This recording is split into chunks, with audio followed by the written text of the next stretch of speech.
Hey guys. So, Brand New Day is out, and I'm gonna be honest with you, I didn't really think I was going to review this movie. Not because I didn't think I wasn't going to like it, not even because I thought I was going to hate it, but mostly because I've got a lot going on in my life right now, and making videos has just taken a backseat for the time being. But after watching the movie, I did have an itch to just climb on stage here to say a few thoughts. I can't refrain myself from talking about one of the best superheroes of all time. Since I am short on time, I'm going to be showing mostly gameplay footage. Sometimes Sony claims my videos for using their movie footage, so this will help with that. This is going to be a quick one. And a heads up, we will be talking about spoilers here. You have been warned. Brand New Day follows Peter Parker after the events of No Way Home, where Peter's identity is universally erased. His friends, family, and Avengers co-workers have no idea who he is. And we've seen from the trailers, this has caused Peter to live a very different lifestyle than he's accustomed to. He's isolating himself from MJ and Ned, and everyone really.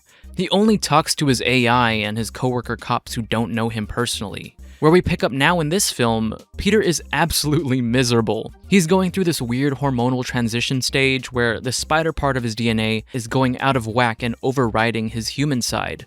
In retrospect, it's wild it's already been half a decade since we last saw him on screen in No Way Home. To answer the thumbnail's question, yes, this is peak. This is absolute peak Spider-Man. Hands down my favorite Tom Holland Spider-Man movie so far. I definitely have a soft spot for No Way Home for its own thing. The things my friends and I felt in that theater can probably never be replicated again seeing Andrew and Toby back on screen. I'll always respect No Way Home for its spectacle and memories. But the writing and execution for Brand New Day is just impeccable. This movie explores the world after that fateful day where that wish was made, and doubles down on the fact that that memory-wiping wish is something you simply can't undo. It canonically resets every relationship Peter has, and watching him struggle to rebuild those relationships is something that hits so close to home on so many levels. Because Ned and MJ aren't the same people they were 4 years ago. I feel like a lot of us out there have run into people from our past or reached out to them, and that rekindling, though cool at first sometimes, we come to find out later, maybe we don't really want to be friends with them. Maybe they've changed for the worst. Or maybe they just don't really fit in the new chapters of our life anymore. No shade to Flash and the teacher from Homecoming, but I'd be pretty okay never seeing them again, as I feel like we can just chalk it up to them not being really needed anymore in Peter's story. And that's okay. I'm really excited to see where this story continues to go in the upcoming movies. Seeing Peter's metamorphosis and the spider side taking over was a brilliant idea. And I loved the fact that it was a physical manifestation of him neglecting his social craving and mental wellness. I've talked about this a bit in my Thunderbolts review, but I love these stories about the effects of mental health being represented in powers going haywire. In my lowest moments in life, I've just gotten like skin rashes and acne breakouts, but to display that through a superhero medium leaves so much to play around with in that sandbox, and director Destin Daniel Cretton goes to town with it here. One of my favorite themes from this movie is change. While Ned and MJ both moved on with their college and romantic lives, Peter silently stayed stuck in the past while working hard as Spider-Man. That's something I personally resonate with. Sometimes feeling like I'm not doing as much as other people, or sometimes feeling like I could be better. What it boils down to is that common feeling of feeling left behind. You really do feel the brutality and toll the passage of time takes on Peter as he isolates himself from the world. I mean, we see it. He's all battered and bruised. He sees the love of his life find new love. He's doing terrible. I got this quote from Demon Slayer, so it's a little corny to say it now, but it rings true here. The flow of time waits for no one. It won't patiently stand by as you grieve. Peter's emotional journey in this movie, that he shouldn't do this alone, is a testament to the saying. He's gotta move on. Even if that means that the new relationships he has with Ned and MJ aren't going to be the same as they once were, because the truth is, the relentless march of time will move on with or without you. Even Spider-Man needs to be saved sometimes, and one of the first things you quickly find out as a young adult is that in most cases, no one is coming to save you. You've got to be the one to get what you need and to heal. It's noble and heroic to distance himself from others for their safety, but it's also self-destructive and depressing. I enjoyed seeing Peter search for what that balance looks like. It's almost against human nature to resist change, and that internal conflict is beautifully represented in the film. Huge props to the writers. The script for this movie was amazing. I think the way they wrote Sadie Sink's Jean Grey as this kind of foil to Peter's superhero praise was also clever. A teenage girl who recently got her powers and is being treated as some laboratory science project. A question that naturally came up in my mind while watching this movie was, why are they hunting down mutants in this movie? They got Jean's sister months prior to the events of this film. Why are they not after Spider-Man or Hulk?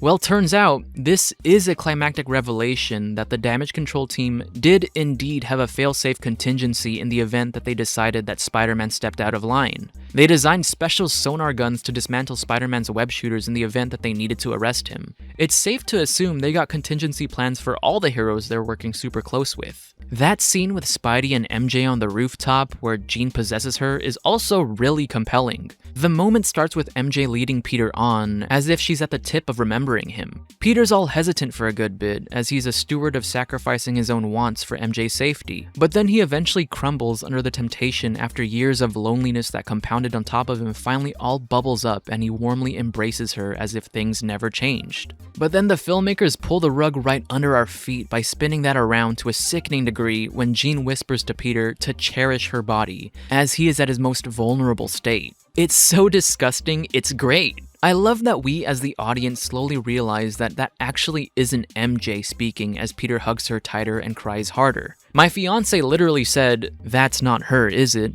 as this scene was playing out. I love the fact that you knowing that this isn't really MJ in this case actually adds depth to this moment. The reveal becomes even more painful as you see Peter's heartbreak in front of our eyes. It's essentially a horror scene that preys on Peter's deepest desires for things to return to normalcy. It's like I was watching a scene from Obsession. Zendaya and Tom Holland play off each other really well. This is definitely one of the best scenes in Spider-Man cinema. I have respect for those Fox X-Men movies. They're part of what inspired my channel. But man, this Jean in her first MCU debut shows so much more personality and charisma than the other two, it's not even fair. Also, it would have been really funny if she wasn't playing Jean Grey after all the speculation and rumors that were going around. They made it their goal to keep her role a secret. But everyone was like, yeah, no, she's definitely Jean Grey. Remember the time when people thought William Jackson Harper was going to be playing Reed Richards in Ant-Man 3? And he turned out to just be some guy. Like, imagine if she was just some girl named Janice. All that hyped up shrouded mystery in the marketing of who she would be playing was just them blueballing us. I don't know, I just thought that'd be funny. I thought Punisher and Hulk's inclusion were pretty nice, and I appreciated that their roles were kept pretty minimal. Punisher had more screen relevance than Hulk in this story, and this being a more grounded, personal Spidey tale made it such an excellent combo. At first, I was a little surprised they were deciding to add Punisher in this movie. There was a time where these Netflix MCU heroes were only tangentially related to the MCU, where they could reference the movies in their shows, but we weren't supposed to expect anyone from the movies to cross over in the shows, or vice versa. I think it was like a licensing issue or payment issue or something. Seeing the crossovers seemed to have only occurred after they pulled all the shows from Netflix and added them to Disney+. So I'm inclined to believe that it was a licensing issue. But now, anything goes. I was not sure how they were going to pull his character off in a PG-13 movie, but much like his pairings with Daredevil, he serves as a great foreshadowing to Peter in showing him what he could turn out to be if he continues down this path of lonely vigilantism. That's something I want to see in the future, by the way. A Daredevil and Spider-Man film would be absolutely bananas. It was also great seeing Yelena again. I've said it before, but I'll say it again. She's probably my favorite new MCU post-Endgame character that I'm really interested in seeing again. Please watch Thunderbolts if you haven't already. It's also peak. It's pretty cute that she's taken on the mantle of Black Widow. The new Spidey suit looks fantastic. The fact that it's not painted over in CGI is wonderful. The PS4 Spider-Man inspired fights and the web swinging is at its best here when compared to all the previous Tom Holland Spider-Man movies. The only thing that felt off was a little bit of the framing on some of the shots. This may be just a nitpick, but the scenes where we montage through Spider-Man taking on Boomerang looks a bit off. I think it was the framing. I feel like in this perspective it should have been framed kinda like this, where his foot is closer to the foreground and his head is toward the enemy. The camera has this top-down perspective and the bad guy is upside down, but Spidey isn't. It looks like Spider-Man was green screened over the wrong background. I get they were trying to pay homage to like a comic page, but the sense of scaling and atmosphere in that Boomerang one didn't make much sense. Actually, hold up. The comic they based it on makes sense. This framing would have been better. The best comic frame homage to me from this movie was Frank carrying Spidey into the hospital. That was cute. This is a near perfect Spider-Man movie, man. The fact that they introduced Jean in this as a way to segue into the mutants and the MCU X-Men is nice since Spider-Man has had many crossovers with the X-Men. He even featured as a playable character in X-Men Mutant Academy 2. If Jean's story in this movie is anything to go off of for the upcoming MCU X-Men movie, then color me interested. I'm cautiously open-minded on Avengers Doomsday. I know that sounds like a nothing word burger, but I will admit, I did look up what many have called the leaked script of it. I don't know if that's considered a cardinal sin here on the platform, but honestly, it was on Twitter when I was doom scrolling on my lunch break, and I didn't really care about it that much. But wow, I won't be spoiling anything from it here, of course, no spoilers, but if that's actually the plot of the movie, I think people are going to be pretty divided on it. I'm praying that's not what it actually is. It could be completely fake for all we know. But hey, if what I saw was fake, and they keep telling stories like Brand New Day and Thunderbolts, then I'll be on board. Some people have talked about what that post-credit scene could mean, and I have my own opinions on it. But I feel like what I have to say isn't very groundbreaking. It seemed pretty self-explanatory to me. One of the other spider dudes from another universe is probably pulling up to say hello.